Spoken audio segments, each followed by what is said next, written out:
Now, the issue is this. We are busier today than we've ever been. Would you agree with me with emails, SMSs, text messages? Do you agree that we're busier today than we've probably ever been before? So how do you plan for a long-term future? Well, the Harvard Business School did a whole issue on this last year. They said it's one of the biggest challenges facing leaders out there today. How do you make time to plan for the future? Now, clearly, you can't make time. But what they said you can do is build up your energy, be more lively, to get more done quickly to make time available. Okay? So you've got to build the energy up. Do things more quickly, create time so you can build yourself up and build your business up and plan for the future. So how do you do it? 4 simple ways. Look after your body. Your body's your engine. What are you eating? Is it healthy? Are you in your offices with all the wrong foods? The foods that make you fat and slow and everything else. A cup of coffee a day is fine. 7 cups of coffee a day? Not so sure it's going to be very healthy for you. So what do you surround yourself with in terms of food and drink? Do you exercise often enough? I haven't got time to get to the gym, so I have a running machine and weights in front of my TV. So I can watch TV, I can watch my soccer so I know where I'm up to with football, because my other job is working on television back in South Africa. So I'm watching TV, I'm exercising, I keep an eye on my kids getting breakfast.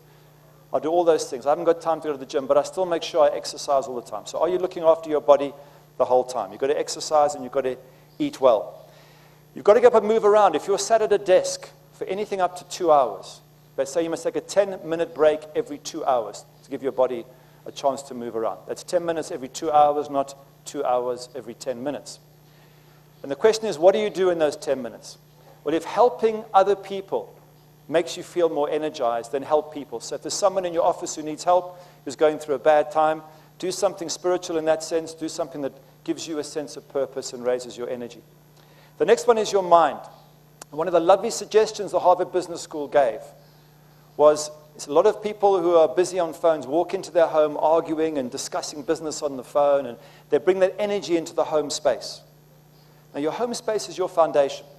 It's where you go to relax. It's where you want to get good vibes back from the rest of your family. So they suggested this. You find somewhere, be it a garage or whatever, on your way home, 5 minutes from home. And when you see that garage, you finish the conversation, switch your phone off and think of your family. What have they been doing? What they're up to? How do you bring nice, positive energy into the home environment? And I think that's a great tip to do. So that's something for the mind there. And then emotions. If we get into arguments or we say something we shouldn't, we spend a lot of time and a lot of energy putting it right. So they say, think of what your trigger points are, the things that upset you, get you into arguments.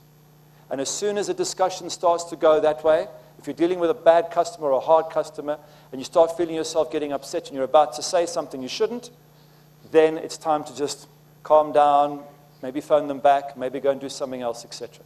It takes up a lot of time. 4 very simple things from the Harvard Business School that give you a lot of energy. Again, here's one of the greatest. He's 70 years old very soon. Anyone older than 70 in this room?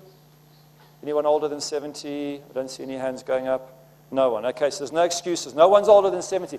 If this man can run up and down the touchline at Old Trafford every day, if he can be the first at work and the last one to leave, then there's no excuses for any of us. He's a very lively man. He's a very energetic man. And he's achieved so much success.